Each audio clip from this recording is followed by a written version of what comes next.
to measure many elements compressed down the melting pot of a super futuresque style. The combination of a vocal caress with lungs that gasp for breath from emotional stress with special effects. In a distorted collage, carefully lodged between beats of a rhythmic barrage. It's going down, a logical progression on the timeline. The separation narrowed down to a fine line to blur the edges so they blend together properly. All right, what's going on, everybody? I am the one, the only, the WOOKIE. No Dan this week, no Ewok. We kicked him all off the show. We said later, Gators. But of course, we have Drazcore. What's up, Draz? Hey, how's it going? Yeah, it's just Drazcore and friends. You know, not a big deal. New show. It's going to turn to Drazcore and friends, and then me and Jupiter are going to go do Flesh and Blood. No! Yeah. I mean, eventually. It's going to happen. We're going to do it on the Patreon. Don't worry, Drazcore. And eventually we'll suck you in, too. Don't worry. I don't know. We'll get you in. I already have a physical form made of flesh and blood. I don't need a game also called this. I mean, whereas I don't have any Ember in real life. So this is true. You don't have any Ember in real life. It'd be weird if you did. That'd be cool. What would you spend it on? More keyforge decks. Real keys. Nobody takes Ember, or I mean, not where I come from, anyways. Speaking of which, I have a bunch of decks up there, Draz, for auctions that are starting at $25. It's like right in your range. Oh, I've already got some marked that I'm thinking about. So typically what I do, right? Because depending on my mood, sometimes I'll be just like in a mood where everything looks amazing, and sometimes I'll be in a mood where I'm like super picky. So especially if I'm in a mood where everything looks amazing, I will click the heart. And I'll be like, I'll come back and I'll look at it again tomorrow and see if I'm like, why did I think this deck was good? Or I put a lot of nice decks up there though, for real. Yeah, I'm gonna have to send you my lists. Yeah. You should. My lists are not out in the wild. Believe it or not, I've never sold or bought a deck off of DOK. Believe that or not. I mean, you don't have to either believe direction. It. Interesting. Nope, never sold or bought. But we also have Jupiter. You've heard Jupiter already. What's up, Jupiter? What's up, Jupes? Hey, what's up? We're all here, the other guy. Yeah, he's just the other guy. He's just here for the funds, for the lulls, as the kids are saying. Oh, but believe it or not, never bought or sold off of decks of Keyforge. I think there's a lot of people in that boat though. Honestly, probably. But like, I think I've legitimately, sold 2 decks ever. And I've bought a couple now. I bought one because I was at one point looking for all decks with like my kids' names in them. Like I was gonna have a deck for each child. Like, I was gonna have my son have a name deck with his name, and my daughter. Turns out my youngest daughter, her name isn't available in any decks. And then my wife was like, I want one that says Panda on it, and that spiraled out of control. And then the only other deck, I mean, I guess I did buy a deck from Joker that he had on decks of Keyforge. Okay. But I knew not through decks of Keyforge. Right. I was just like, what do you want for this deck? And he shot me a number, and I was like, here you go, here's your PayPal. Slapped him on the butt and said, thanks for coming. Right. So this is a general thing, not like specifically Keyforge. Like you haven't really bought through eBay, you haven't really bought or sold through like Facebook or anything like that. Gotcha. No, I mean, half the fun of the Keyforge is the opening of the deck, right? And then the other half of the fun, if you're sadistic like me, is the inevitable disappointment that your deck is not very good. It's fun. You're right. To make not very good decks try to do something. Yes, it is, but typically, your wife might have been happier if you sold some stuff. Oh my god, maybe. But I'm gonna tell her. I'm gonna send it to Drazcore, and we'll go from there. We'll talk, Drazcore. We'll talk. All right. So, either way, we want to kind of expound upon what we went through last week, right? So, last week we talked about kind of how to go through decks of Keyforge, kind of the numbers we like to look at, but obviously we gave you some of those nuances. You know what I mean? Like high arc, base speeds, things like that. Like things we like to see in a deck that we're going to pull off to the side, but ultimately we kind of all just came to the conclusion that you got to play it. There's no really awesome, like there's no set number. You can just, hit the ink pad and stamp it. This deck's playable. So now we got to play with these decks. So we got to practice with these decks to see if they're anything. Drazkor, I have a deck in front of me. How should I go about, besides just playing it all willy-nilly, how should I go about practicing this deck and seeing if it's any good? Well, so it's interesting, right? So practice. So I was thinking about this for all of the few minutes before the episode started to change the topics. But I was thinking about how there's like two stages, right? There's like the, hey, I want to practice this deck because I think it might be good, and then there's like the, I want to practice this deck because I think it is good, right? And I think there's like different things that maybe you're trying to feel out through that process. So like initially, I think like I definitely don't have anything like hard and fast like rules or anything like that for initially. But initially, I'm just trying to feel like does this feel like a good deck, right? And if I look at DOK and I see the numbers there we talked about last week, like does it seem like there should be something here? There's not always, right? And sometimes there is, even if the DOK numbers aren't great. But like, does it feel like the deck flows? Does it feel like it's doing enough of the things that in theory it may want to do? Sure. And I think this is something, I mean, at least for me, not everybody's the same. So to say like, this is something you should be able to find out within the first 2 games, that's not true for everyone. Everyone you, so follow you. You know what I mean? You're going to know, for you at least, however many games it takes, that, this deck either is working or not. I can tell typically, I mean, give me one Chainbound and I'll tell you if a deck's working or not. I mean, I don't think I've ever pulled a Chainbound deck where like somebody goes, I think there's something there. Well, that's kind of interesting to me because like a good example of that was I was streaming a deck called the Giantess or whatever. It's my Genka Bionite Rupture deck.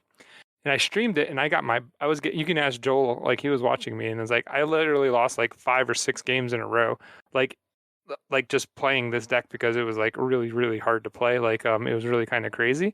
But then like through those practice sessions, things started clicking and stuff. And so I did bring it with me to the Aussie Keyforge League, and I played it this week against Rich Ellis, and I was able to win 2-3 pretty convincingly with the deck because I put my work in to learn how to play it. And I think that when you're talking about practice, it really depends on what you're trying to get out of the deck and like what you can see as the potential. It's like, I think when I practice a deck, quote unquote, or like for what you're saying, like to test it to see if it's something you should keep or not, the first thing I do is I play it with no brain. Like I just play it with, rush strategy where I'm going to throw things out on the table and I'm going to basically play as fast as I can. And I'm going to see how the deck feels just naturally, right? Like I think that the natural flow of a deck is really easy to like if you play rush, you'll be able to tell if the deck is flowing well or not. Then if it is flowing well and like I'm just barely like losing or I'm winning with it, then that deck is probably pretty good. Like it's something I should probably look into a little bit more and and see how much better I can make it, right? But there are decks where you play them and you're just always off by a little bit. You're always off by a little bit. And like you can't win because you're playing this rush strategy. So now you slow down and you like start to look at the lines and you start to think about the lines. You start to look at your opponent's deck. Like I don't even look at my opponent's deck when I'm actually first testing a deck. I just play. And so like the second phase of my testing always goes into like, all right, let's slow down and let's like start to figure this deck out and see if it's worth keeping because like, I'm at that brink where I'm like competitive, but I'm not winning because like I'm not doing something right. Right. And so I do that. And then from there, like I basically push forward. Either I go, man, I'm losing because of my own mistakes, or am I losing because the deck can't win? That's a big thing, that looking in the mirror and going, did I mess that up or did the deck mess that up?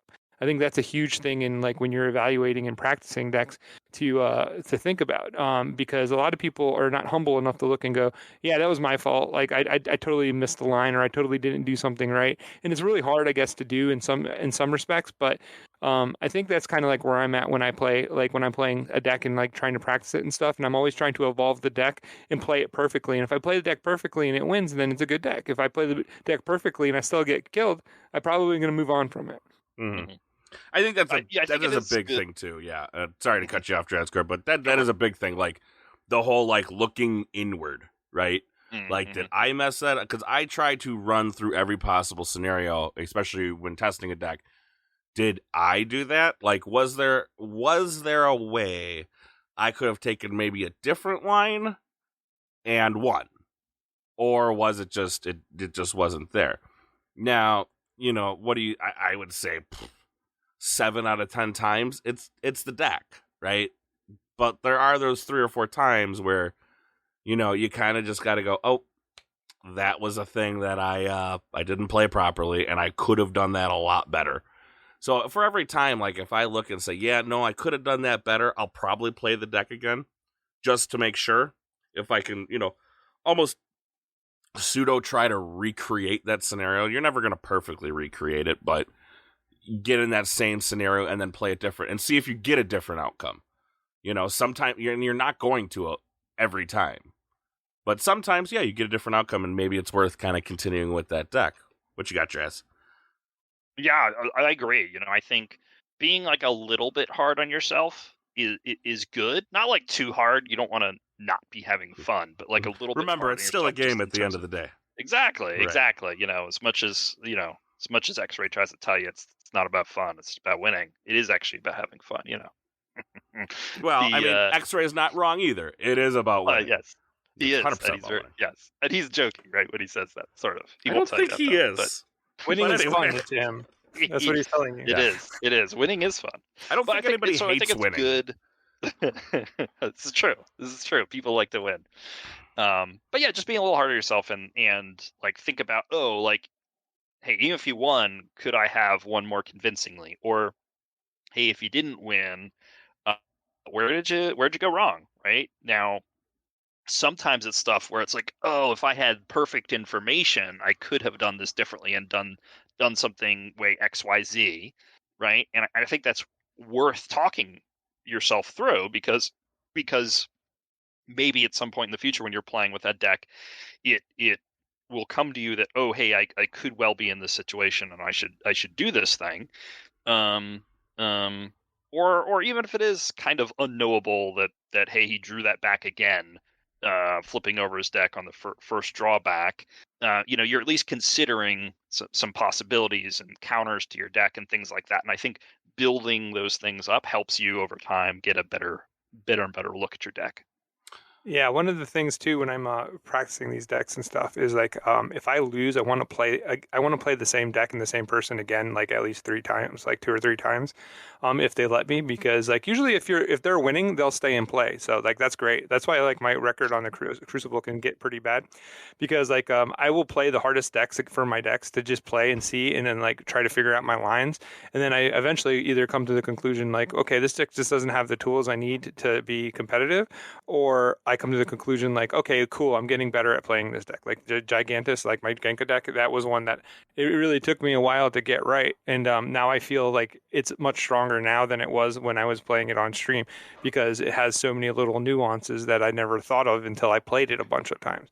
So when you're practicing decks and stuff like that, it's really good when you're losing to keep playing those tough matchups, because the tough matchups are what really put you through the fire and let you know if the deck is worth keeping. Like it's easy to just smoke somebody that's playing like a crap deck and like, be like, hey, look at me, I'm winning. But I mean, I know that feels good, but like it's really not giving you any value.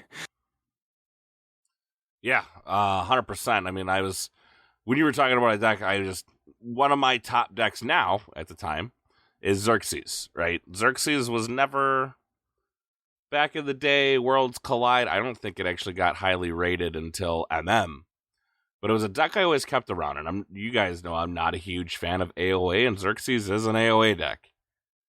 But like, just some of the things it was able to do made me know, like, this deck probably is better, and just the way it played, right?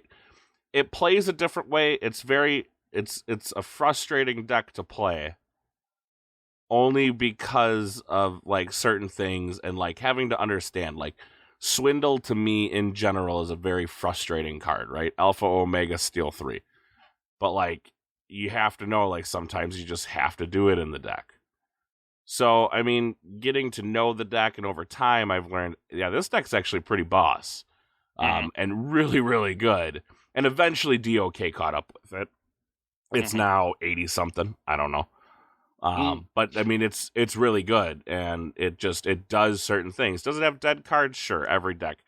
I don't know if there's a deck out there that doesn't have dead cards. One or two, three, very maybe. few. Yeah. I mean, every even the deck's going to best have dead some cards. of the yeah. Now, so Swindle's interesting. You mentioned Swindle, so I'm curious. What over time, as you practice with this deck, did you learn about when to play Swindle, when to hold Swindle, when to discard Swindle?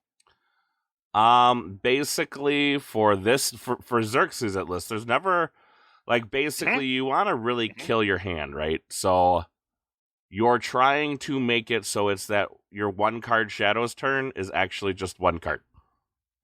So it happens a lot because of the Ronnies, and sometimes you just have to hold the Swindle, right? So you will be holding Swindle for maybe 2 or 3 turns.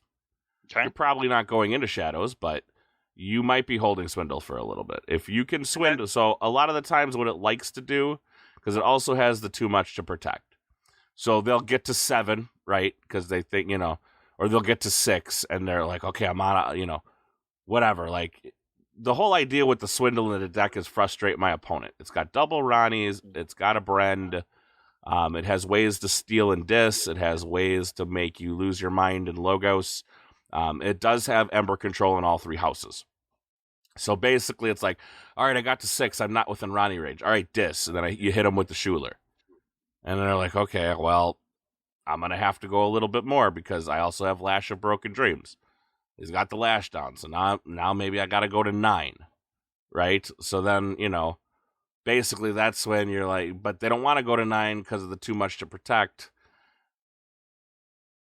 And then they go, okay, so maybe you do the Ronnie, or I Brent, it's all very turn dependent. But basically, you frustrate them. Go ahead. I would say it's also the fact that you've played it so much, which is obvious because you're giving us like this long-winded explanation of it, right? I have played it quite a bit. So you've learned the timing, and you've learned like how to play the Swindle in your deck, and that's important because that's the only way you get that is through the repetitions that we talk about, right? Right. Because basically, Swindle is my ultimate frustration card, right? So I've crafted my hand into this strange-looking monstrosity, and they're like, screw it, I'm going to 8. That way, even if you Ronnie me, I still forge the key. And that's when you drop the Swindle. And it's just more frustration. And if you get to a lot of opponents that get to that frustration stage, now there are people who are cool cucumbers out there that this trick does not work on. There are 100% people out there that this doesn't work on. But then, normally by the time I've hit the Swindle and been like, go back to 5, they're like, screw it. And they ball out, right? They're just like, I'm reaping with anything. There's nothing you can do to me. I am forging a key next turn. And that's typically, because it does have ways to archive, that's typically when I pull my archives and pop the too much to protect. Well, right, that's interesting, right? Because there's a heuristic that people are used to, I think, that's like, oh, my opponent just called this house. Chances are they don't want to call it again next turn. So maybe I do hit the gas now, whereas because you just played 1 card, right? You haven't massively disrupted what's in your hand, and you're ready for that, which I think that's interesting. That's interesting. Yeah, I mean, it is it's the deck wants to frustrate your opponent as much as possible, and honestly work on their frustrations, because it has answers for a lot, right? So it's got like double Exhume with Ronnie. And nothing hurts more than, like, I just popped my Ronnie with a strange gizmo, so I stole 3 from you. Like, all right, now I'm down to, like, 4 Ember or whatever it is. But then I Exhume and I'm Lock Gateway. And I just stole 6 Ember from you I gave you 1, congrats, but then I, netted 2 off you because of that. Like, it's just, it has its opportunities to just be so frustrating to play against. Because it's just like, and there are some, heavy hitters. There's a Tesmal in there there's things in the deck that have to be addressed. right? They just have to be. And if you don't address them, you're going to be struggling. So, at one point in time, believe it or not, here's a deck that's sitting at 80 something. At one point in time, it was a 68. Mm. And I pulled this boy Gen Con. Yeah, that's happened to a lot of decks that they've kind of just shifted over time as the algorithm gets more Gets smarter. defined, and it gets defined, and he basically has more parameters towards what's good and what's bad. The amount of work that Nathan did for DOK and to do this algorithm is insane. And yes, it's his opinion, and it's like his group of guys that are basically shaping it, but all the guys know a pretty good amount about keyforge, so that's why it's like still a pretty good place to start with, right? But it's just not the end all. But like, the numbers matter, and the things the data that you get from what they were doing and like how they were updating and stuff like that was truly impressive. So like, I've always like been a patron of him. So like, it's not just because of the DOK store I get, but like what he did for keyforge was a lot of work, just like TCO guys, right? Like what they do for keyforge is an insane amount of work. And it was all in the name of making things better. So that's important. Absolutely. And I think I found the deck, right? It's El Xerxes the Ruins Imp. That's the one we're talking about. Yep. Wookie? Cool. Yeah. Lots of interesting stuff in here. Got the Archimedes. You got the double lab work. You got some shards in here. Yeah, it's a double shard deck. Believe it or not. Shard of knowledge. That's interesting. Yeah. Double So zoom. Yeah. But if you look at it, just looking at it, you're like, this doesn't look like much. You know what I mean? It doesn't. I mean, it's got a bit of everything, right? I mean, your artifact control is just your strange gizmo. Yep. And that's questionable. Not the greatest. Your power is low, but you've got the unlock gateway, you've got the strange gizmo, you've got like lights out, double oubliette, right? You've got a whole bunch of like little things. The shard of pain, right? You got a few things to deal with your weirdly low enough, power. it has 2 out of the 3 things that Mr. Jupiter looks for. It's got a couple scaling ember controls. Yeah, it's got TMTP and I am interdimensional graft. And it has, well, Gizmo would be a board wipe, I was going to say, and it has a board wipe and unlock gateway, but it actually has strange Gizmo, too. And it has a standardized testing? Does it have a standardized testing? Okay. Yes, it does. Which doesn't count as a board wipe, but... No, it's... More times than not, it rare occasion kills it creatures is, but I needed to get rid of. You know, It's not as degenerate as I would like, because I do like key cheats the most. But like, yeah, it sounds pretty fun. And like but like when we're getting back to what we're talking about and how to practice, right? Like another thing that matters with practice, and this is something that's interesting, is like, who are you practicing against? Yeah. Picking up people in TCO, like I know names like because of the KFPL, right? Like, so I know like a lot of names and a lot of the people that I run into and stuff. And like I know when I'm playing against a person of quality, like a person that I know that has been playing in tournaments and playing at a higher level and like spiking. And then I also know when I go into games sometimes, like I just look and I go, okay, this is a more casual player and stuff like that. It does change my mindset quite a bit. Because if you're just there to have fun and stuff like that, I feel bad if I have a really like crazy deck, like if I'm playing jokes or something. But like at the same time, like I only play in competitive, so like I don't like go to casual and I don't go to beginner to unless I'm playing with somebody that has asked me to play with them, right? So like it's a real like weird feeling for me because like it's like I know the people who are trying hard, right? Like I see them come in, they'll play like their double ultra graviton decks and all these other crazinesses that I don't even know if they own, honestly. Sometimes I just look at it and go, this looks like a net decks. I've seen this deck 3 times today and like with different people, so like what's going on? But it's okay because I don't mind because I'm in competitive to play competitive, right? And like that's a big thing. So being in competitive, I think when you're practicing your decks is very important. But also like if you can find names that you know that people who are competitive and playing high, like it's okay to go into a room with them and be like, hey, Jupiter, what's up? Hey, I'm testing this deck. Could you bring me some heat? Right? Like you can ask them to bring the best deck against you. Like, and that's more than okay. A lot of people just go in, pick a deck and they start playing. And then they say, good luck, have fun, and start playing. Yeah. You can have a conversation before you play, like to make sure that you're getting what you want in your matchups. Like, so when you go into a matchup and you just like are completely overwhelmed, like you could have took the time to go, hey, I'm playing a deck that's this sass, blah, blah, blah. You know, I would like to test it against something really, tough, or could you play to my level or whatever. That way you're not getting frustrated playing the game because in all, like Keyforge is meant to be fun and is meant to be have fun and stuff like that. But like, depending on where you're at and stuff like that, like I don't know what casual and beginner even means in TCO. Like I don't think know anybody does anymore.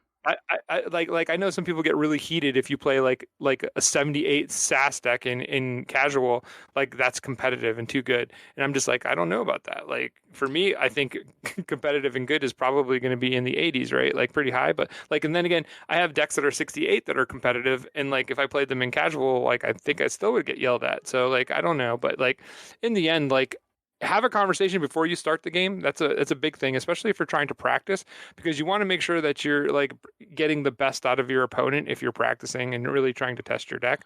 And don't be scared to lose. Like losing is part of it. And like what you learn from the loss is more important than what you gain in a win. Because in a win you just go, yep, this deck is doing pretty good. Cool. That doesn't really help as much as it does to go, oh wow, there's a pretty big weakness there. How do I play around that? Can I play around that? Do I have the tools in this deck to play around that? All questions that are very viable when you're looking to practice and looking to figure out how good your deck really is. And I think a lot of people fear, like, I don't know, and I've heard this before, but a lot of people do have that fear of, quote unquote, losing, right? And it's like, well, dude, it's number one, it's a game. Like, there has to be a winner and a loser. It's not really a big deal to lose. But they're like, but my TCO record. And it's like, listen, my TCO record is absolute trash. You want to know why? Because I'm looking for a deck. Right? Guess what? You could delete your deck and reset your stats. I don't even, like, it matters so little to me. Yeah. Right? Like, it really doesn't, because, like, half the time, like, half the decks on my TCO right now aren't even mine. Like, there are decks that I was, like, maybe thinking about purchasing. Or like when you get a I don't even know what to call it, like a stick up your butt, and you're like, hey, I think Chronophage is the next it thing. That is the next degenerate card, and you just start going to look for Chronophage decks. I mean, sometimes you're like, I want to see if this works. I want to see if that works. Like normally, once I find it, I'm happy, and then that's when I mean, you guys can come into our Discord at any time. Plenty of people in here. Typically, I go to Dan, or maybe I'll go to X-Ray, or maybe I'll go to Z. I'll be like, bring the smoke. Like, it's time. I've played this deck a couple times. Think it's pretty good. Bring the smoke. And then we see. We just see if it can hold its own. Sometimes it does, sometimes it doesn't. And you have to be kind of prepared for the sometimes it doesn't. Because more times than not, it might not. Or there's, every now and again, Dan played one of those stupid Gargantodon combos against me the other day. Where basically, like, I didn't have any really good creature control in the deck, and he knew it. And so then he played Gargantodon, so I couldn't steal from him. I'm like, Dan, not the point. No, he's a good player, and he actually looked at your deck list and figured out how to beat you. I know, but who would think? But it wasn't the point. I'm like, damn it, Dan, that's not the point of what I'm trying to do here. Like, it is the point. It showed you the weakness in your deck. It did, but I already knew that weakness going in. Like, he just did it to poke at me. But like I already knew, because the first thing I told him in the deck was, I know its creature control is low, and that might not make it a great deck. I'm interested you told him to bring the heat. When you say bring the heat, you're asking me to bring jokes. Like, you're asking me to bring, like, Nicodemus. Like, you're asking me to bring, like, the decks that, like, I don't play online for fun or for competitive, because I already know they're good, and I know they're going to make people angry. So when you ask to bring the smoke, like, you're asking for me to beat your deck. Like, so whatever it takes to beat your deck, I'm going to bring that.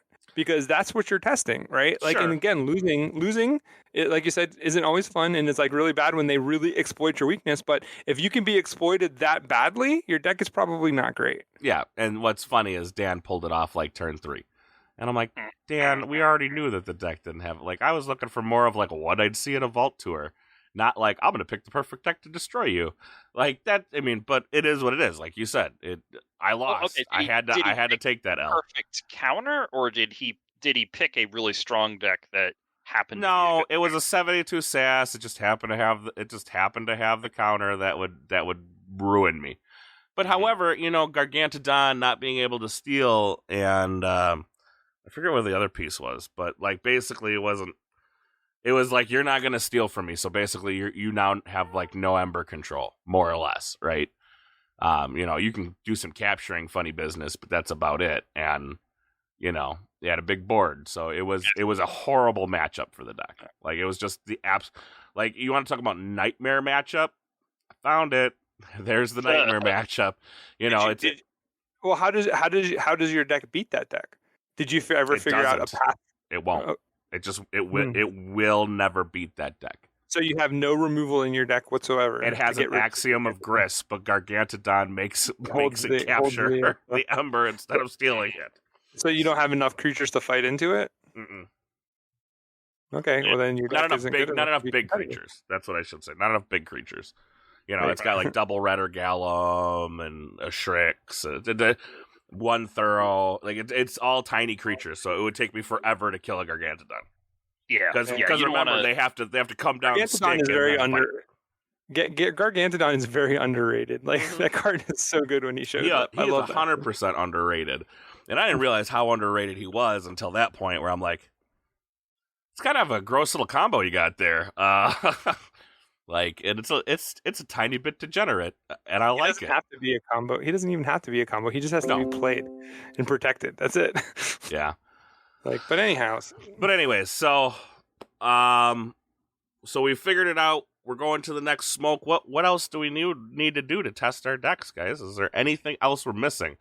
Yeah, I know this might be a shorter episode this week, but like, I think there's more stuff, right? So one of the things that you are, or at least that I'm trying to figure out, right, is okay, there are potentially some tricks in this deck, right? And I've gotten far enough where I think the deck is good enough, right? Where I think I can win often enough without playing the tricks. But now I need to figure out, like, okay, I've got various combos, I got various tricks, like how hard do I lean into those versus when do I just discard them? When do I not wait for them? When do you, like, all those conditional things that that are important, right? Something like that could be good or bad, like an exile, right? Some decks, there's just not worth trying to get an exile off of much value unless it just happens to fall into your hand at that moment, at the perfect moment. Whereas some decks, you playing a little more heavily can actually be really valuable. So what category is your deck in, right? And playing against a variety of opponents and trying to feel out, like, hey, was I right to have held it this time? Oh, I discarded it. Would I have wished I had it 2 turns later, right? That sort of thing, right? I think finding out what category your deck is in is like huge. Like I think that's more important than a lot of people think. What do you mean by category? Yeah, I mean, you're talking about, like, is it a control deck? Is it a? Am I off base on that? So no, what I meant there, but we can actually get to your point because that's a good point as well. But what I was meaning there is, if we're trying to separate this deck into, like, hey, for this deck, should I do X with this card or this set of cards, or should I often do Y, right? Where sometimes X is hold it, sometimes Y is discard it, sometimes it's, hey, really work hard to archive or work hard to, force mulligan for it as much as possible. Like, where on the spectrum are some of these things that could give you extra value in the deck on average, right? And figuring out where it is on average, and then over time also in matchup situations, right? Is there certain matchups I really need to lean into this thing, or I really don't care about this thing? Like, these are all things you need to explore as you're practicing. Yeah, for sure. And another interesting thing too is when you're talking about your decks, right? Like, an important thing to be able to recognize is, like, I know a lot of times we go, hey, there's tempo, there's mid-range, there's control, there's, blah, blah, blah, there's, rush, blah, blah, blah. But in reality, if you're practicing with a deck, what you need to do is you need to learn how to identify whether your deck is the aggressor or is it the counter deck, right? Like, because in every matchup, one deck is faster or more aggressive than the other deck.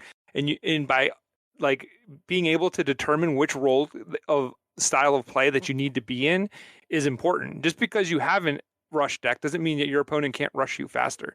So like the idea of like knowing your place in the game and like where you belong against the deck list that you're playing against is a huge thing for a competitive player or like anybody that's looking at decks and trying to figure out what value a deck has in a competitive environment.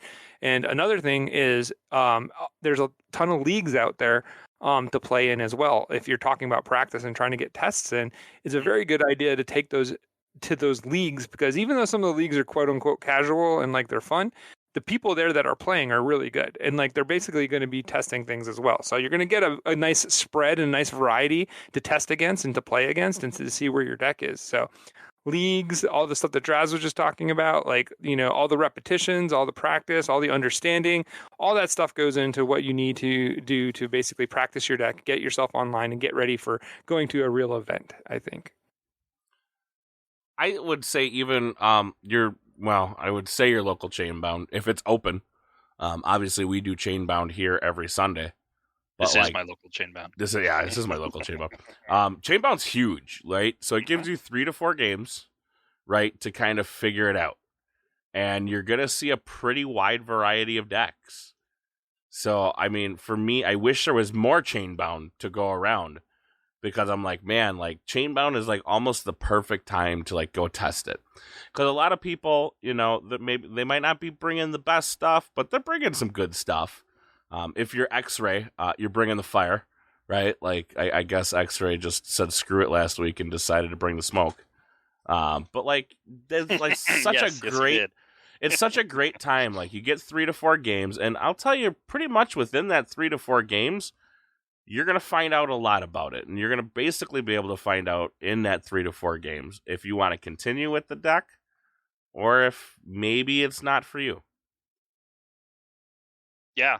And you mentioned this particular Sunday. This Sunday was interesting, right? Because you had such a diversity of decks out there and people playing for various reasons, right? X-Ray really brought fire, right? You had, I think Cloggin brought like a 48 or something silly like that. I brought a super janky, it's like 72, but it is a deck that has like a whole bunch of different ways to make Epic Quest work, but to win, it kind of needs to make Epic Quest work. and so I was just like, well, how is this? I wanted to see. I was like, can I make it happen often enough where I could do okay against some of these decks? Mm-hmm. And I think I ended up going 2-2 because I got destroyed by X-Ray. And I actually lost to Cloggins 48 because I just needed to draw on the final turn. Like I played, or my second to last turn, I played out, you know, all of my, a whole bunch of whatever other house. And I only had a few cards left in my deck. I'm like, I just need to draw 1 Sanctum card and to trigger the Epic Quest next turn with my archive, and I didn't. So it didn't go well. So that deck was a lot of fun to play, but I was trying to figure out, well, can I make the Epic Quest happen enough where I can get enough of advantage off of that, where not that I'm going to take it to a Vault Tour, but that it's going to, you know, be something that I'm going to, you know, be somewhat competitive with. I think I answered the question is probably not. Right. But you figured that out. Like you figured that out within the span of 8 Chainbound. So, you know, that's the biggest thing. That's what we're trying to figure out. I mean, my favorite way to play Chainbound right now is bring whatever deck you find laying around the house. I mean, that's I brought a deck I found on top of my no, where did I find? I found on top of the microwave last 2 weeks ago. This week, I brought a deck I found in the junk drawer. Like, you know, it's just that's how I'm choosing. Like, I don't understand the picture you're painting for your house, Wookie. It's like you're just walking through the house and there's just random keyforge decks everywhere. There are. This definitely explains last week's episode. Yeah. I mean, but like, you know, like I have some sitting on the red bookshelf that I'm eyeballing for this week's Chainbound. So I mean, yes, I have a lot of keyforge decks. Yes, they're all over. Do I need to get rid of some? Absolutely. Like I said, I've never sold anything on DOK. And it's getting a little out of hand, and I have a problem, and I need to stop. That's a different podcast. That podcast meets on Saturday evenings at the church. So if you also have a keyforge problem, we're little to no help to you. So, what else you guys got? Testing decks. I know you got more. Like I feel, Well, now it's flowing right now. I feel your energy, and you're just like, I got things to say. Like, just let it out, man. Let it go. Yeah, so I do want to address something I just said, actually. So I just said, hey, in 4 games, I sort of figured out with this deck. Now, honestly, I had an inkling with this deck. I bought it for pretty cheap. It was like 12 or 13 bucks on eBay, right? And I was like, this looks like fun. I didn't expect it to do super well, but I was hoping maybe it would go more than I thought. Now, I would say to the listeners out there, please don't feel like, hey, I need to be able to figure out a deck in 4 games. Like, I definitely think there are some easier to figure out decks that you sort of have a sense you just need validation or see if you're wrong. And there's some decks that are much harder to immediately see, and you got to try a lot more stuff in order to figure it out. And some of that is, experience, but some of it's just play style or complexity of the deck, things like that. So I think some decks require a lot more to figure out how to play well. And that's why I said at the beginning, like, I don't think there's any finite number. There's no stamp. I don't think 10 games is the correct answer. I don't necessarily maybe think 4 games is the correct answer, right? Mm-hmm. Like you said, you had a feeling, right? We've all had those feelings about those decks. There are tons of decks out there that I've had a feeling on, and within 4 games, I have realized that my feeling was incorrect. Mm-hmm. But I've had a couple other times where I've played a deck and I had a feeling and I kept at it because I had that feeling. I'm like, I'm missing a piece. I don't know where it is, and that's probably why it's missing. But there's something I'm not seeing here.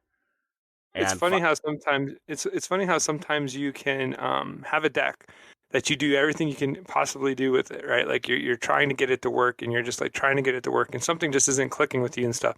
Mm-hmm. So then you like hand it over to your friend, or you give it to somebody else to play, or whatever this and that, and they just start demolishing things and doing things that you couldn't do with your deck. And that goes to speak with personality type and how you play the game, right? Like, and how good you are at basically playing different types of roles and different types of decks, right? Because like there's a couple decks I've had that have been wonderful decks, but like I just didn't like playing them, so I got rid of them. And then I get yelled at by Z because he's like, why would you get rid of such a tournament worthy deck? And I'm like, because it doesn't fit me. No. It doesn't fit me, so I don't want it. Like, that's just the truth. But I get it. Like I get that some decks just aren't, like, style wise, are just not for certain people. And even if you're like the best player in the world and the best of the best, like, yes, you know how to play certain decks, but there's still decks that you're going to favor playing because they fit the natural flow of your game. And the way that like part of being a good like tournament style player is like, you have to go like quite a few rounds or quite a few weeks playing at a very high level against very high people. And part of it is being comfortable.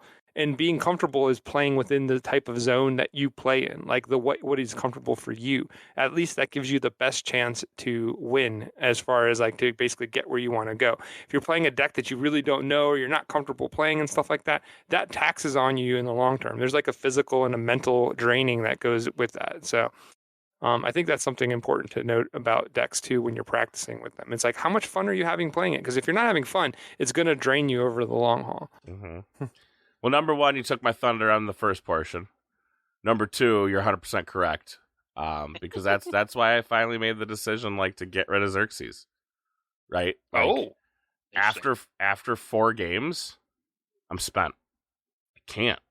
Right? Oh, like, I see. Okay. Yeah. It is a mentally draining deck.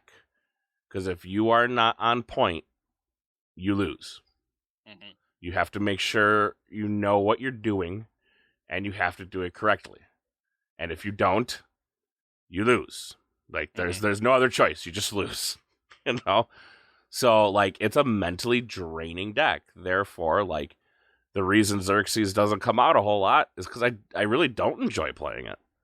Because it's like I said, I can get about a good 4 games. Now, I've never taken it to a vault tour because normally after round 4 or 5, you do get a break. So I'd be interested to see it. By round 4, you're usually out, right? By me, yeah, that's dude, why I get the break. I go O2 drop, man. I don't know what you're talking about. O2, I'm out, like O2 drop. But yeah, it is a mentally draining deck. Like, it is a deck that you have to understand and pay attention, and you kind of gotta. And I don't like going decks where it's like I need to like view my opponent's discard pile, 100 times because I need to know my next move, and I know that might be just good keyforge, but it's just too much for me. And by like I said, by round 4, I'm mentally spent. And I have no interest. It sucks because at that point I'm like, man, I'm not even interested in playing anymore. Like I'm kind of all done. So that is a big thing. Yeah, right. You want to be comfortable with the deck. Certainly, practicing it helps you be comfortable because you've seen more of the scenarios that could arise. But it does sound like it's just not quite the right play style for you, right? Just based on how you're describing it. Weirdly enough, in Magic I was always a control player, but I think that's just because I'm a degenerate. You're also older now, and the older you get, the less brain capacity you have for these types of things. Well, thanks. I'm just thanks gonna for let you that, know. Jupiter. I'm 45 years old. I've already forgotten like all the control stuff. I just go kill. That's I mean, that's the kind of when Dan says you just like decks that play themselves, and I'm like, you know what? Yeah, at this point, almost. Yeah, like I'm just tired of like having to focus so hard. I just want to shuffle up and win. Is that so wrong? All you young card players out there, this is the truth of reality. If you want to be the best card player in the world, don't get married, don't have kids. No. Like, just stay young as long as you can, because when you get older, all that stuff goes out the window. It just oozes out of your ears, and it's over, man. It's fucking over. Yeah. No, I mean, he's not wrong, but like I'm just, yeah, like I just there are. I mean, I bust it out every now and again because it is fun watching. I mean, I do like. Why do you think I'm after all these Heart of the Forest decks? Because at heart, because you're a sadist. Yeah, at heart, I'm still a degenerate. Like, it's just this is a degenerate now that requires less thinking. So I'm good. The only thing that would make me happier is if somehow Keyforge printed a counterspell, and that would be the only thing that would make me happier than ever. So. I'm not gonna lie. I sit here at my computer playing when I'm playing jokes or I'm playing one of those decks that I like playing that are just absolutely rude. And like when I play with them, I sit here and I giggle to myself and I'm just laughing at the people's reaction to it most of the time because I'm just like, it's just a game. How can you get so angry, right? But like it just makes me laugh and stuff. And I have whatever. And my fiance would always look at me. She's like, "Are you being a jerk again?" I'm like, yeah, kind of. I mean, I think we all reach that point in any game we play. We're just like, you know what? I kind of want to be that guy today, or this week, or month, or for the rest of me playing. I just want to be that guy. I just honestly laugh because I think people who get really butthurt about playing a card game are interesting. Like, it's not because I'm causing them pain or anything else. I'm just like, how can you be that vested in the game that like, especially like online on TCO, like how can you be so vested? I can understand getting bad feelings if you're like at the vault tour in the top 4 and you lose or something, right? Yeah, that kind of hurts, right? But you're sitting at home playing TCO for casual fun and stuff like that, and like somebody like beats you bad. Okay, so you either rematch them and try to beat them, like see if you can take on that challenge, or you just move on. Like how can it like mentally like change your disposition to where you get so angry you have to type something stupid or you have to be rude about something? Like, I don't get it. Like that makes me laugh like every time. Like, it's the best joke in the world. Yeah, I mean, people get invested, right? And it's part of the reason we have passion around the game and whatnot. But like, I do think there's tactics you can employ, right, to help yourself. Like, one of the things I do is I very purposely, when somebody does something that's like, crazy good for them, or they get real lucky or something, like I'll type like nice or something, like, ooh, that was good, like just to be like, hey, I'm congratulating them, I'm staying positive myself, I'm not letting this like throw me off, I'm gonna acknowledge it because like, yeah, that really just set me back or really boosted them ahead, but then I'm gonna regroup and keep going and give them a little like, ooh, well done, that sort of thing. So That's helped me. Unless I know the person, like I actually know the person, I've talked to them before or whatever this or that, I don't talk to people because like I don't want to say something that sounds like if I'm playing X-Ray, I'll talk crap to him because we talk crap to him all the time, right? If I'm playing, Yeah. if I'm playing with Joel, it's like, hey, good job, great job, you did good things, right? Like if I'm playing with Rick, hey, good lines, hey, that's cool and stuff, If I'm playing with Draskor, I'm like, oh, come on, get out of here, dude. What are you trying to do? What are you trying to do? Yeah, what kind of shenanigans you trying to pull here? Yeah, but like I think it matters with the person, like you know what I'm saying. But like when it's a complete stranger that just gets absolutely heated at me, I'm just like, I don't get that. Like it's just weird to me, right? Like community is community. Like who you can talk trash with, you can have fun with, right? Like we have a pretty tight knit in AC, so like we all have our type, right? Like, but it's just like some of the TCO shenanigans that go on. But to be fair though, like out of all the games I've ever played, like we still have the best community as far as like people go. Like they're very, for the most part, friendly. They're very much like willing to play you multiple times or whatever. Like it's very easy to find games that are going to be fun, quote unquote, or worth my time to play. Right. So, yeah. I got a question for you guys. All right, shoot, because we're running out of time. But go ahead. All right. So, do you guys ever practice a card? Meaning, like, yeah, absolutely. There's a card that you're like, I don't know if I play that well enough. I need to practice it. Find a couple decks with that card. Oh, absolutely. Yeah, absolutely. For sure. 100%. Like, and you try you try that card off in different types of decks too, like different styles of decks and stuff to see how it fits and if it's when it's playable and when it's not playable. There's some cards that are very playable in certain situations that just are not so playable in others, right? Like. I think I talked about it earlier in this cast. Chronophage. Yeah, I thought that was going to be the next degenerate card. I'm like, this card is so degenerate. It's like, I think it's the next thing. And I mean, I haven't found a deck that Chronophage has been dominating, but I have hopes. Maybe one day. But yeah, I mean, it's a good 100%. Card. Yeah, it's a great card. Either I haven't found a deck that just pulls it off, or. Yeah, I'm not sure yet, but yeah. And since we're getting close to the end, one of the best and most awesome ways to practice your decks and get things, we already touched on this a little bit, is to join leagues like ABR, the Australian Keyforge League, Time Shapers, Swindle, Coat, Kagi, all these places. And you know why it's a good place to go play now? Because the KFPL is offering spots in the KFPL to the top participants in those. So basically, for every 20 people per event that they run now, I'm giving one spot per 20, and if they hit 60, they get 4 spots. And that's the max. That's the cap.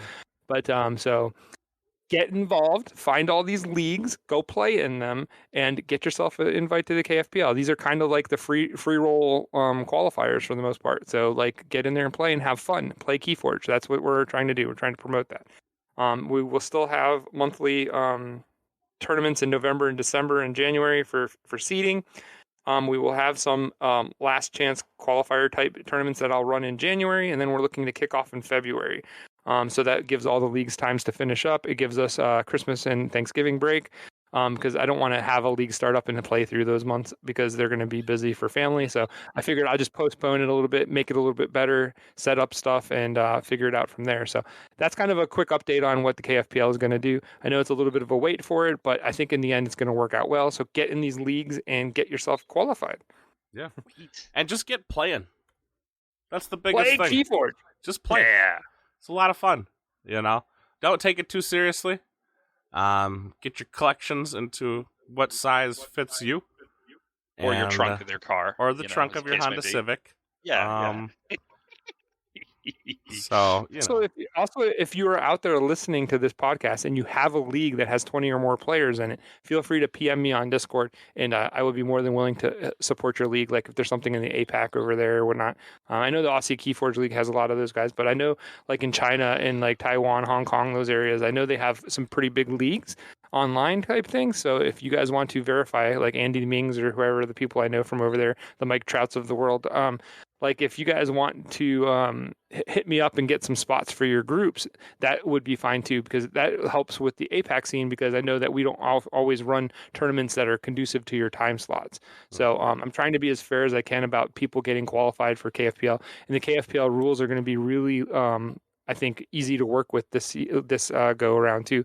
More coming on that, but I think the idea is I want to get as many people from all around the world playing and getting in if they can. So yeah, absolutely. I think there's a Polish league too out there that has probably a good number of people. Not tonight. I know you listen. If that's true and you guys want to get some spots, let me know. Hit me up, because I try to contact all the people I do know, but I'm for sure I'm missing somebody. All right, well, I can check that off the list now. I was just about to go into KFPL and tell you to take it away, but you did it, so yay! But with that, bringing it 1 up, minute to spare. Yeah, I mean, we have a few minutes to spare now. But with that, we're going to move into final thoughts. Drascore, what's your final thoughts for this week? I think it's fun just to practice decks, right? Sometimes I'm practicing them because I want to see if they're awesome enough. I want to practice against really, really good decks with a lot of varieties. Sometimes I just want to bring that weird janky deck and see if it's, good enough to play, not necessarily super competitively, but good enough to steal some wins and have a lot of fun with it. So, is it a good decks. jank or a bad jank? Anyways, yeah. Jupiter, what you got for final thoughts? Well, when it comes to practice for me, I like to start wide. I like to basically play loose and just play everything as much as I can, see what happens. And then as it gets to as I feel more and more comfortable with the deck, that's when I start to narrow it down and play against people I know, play against tougher decks, ask people to bring the heat and stuff like that. So practice is like every day, right? Like every day I play some. So and I try different things. That's why I know which decks I want to keep. I know which decks I like, and I know which decks I open. It's like sometimes I just have decks I don't even play. Like 90% of the list that I have on auction this week is I've not played a single game with any of the decks. I just have too many decks. So get over there and take a peek. That's my last thought. All right, guys, get out there, play some Keyforge. You can find us every Sunday. I'm going to try to get this right. Dan's not here to correct me. Every Sunday, Tuesday, and Wednesday. Look at you. Here in the Discord. You got Tuesday and Wednesday are sealed. Sunday is chainbound. And, every now and again, all of a sudden we'll just blast off a random hey, we're going to do sealed. And I have no idea why, but we're doing it. So, obviously keep your eyes peeled. If you want an invite, you can find the invite in the description down below. If you'd like to follow us on social media, we're over at Archons Corner on pretty much almost anything. Do you boys have social media? I never asked you. On Twitter, for me, I am at KeyforgeL, and I have YouTube and Twitch. It's now Fifth Planet Games is what I've changed both to. So you can find either one at that. Got it. Drascore, any social media for you? I don't know. Not really. I mean, I'm on Drascore on Discord. That's about it.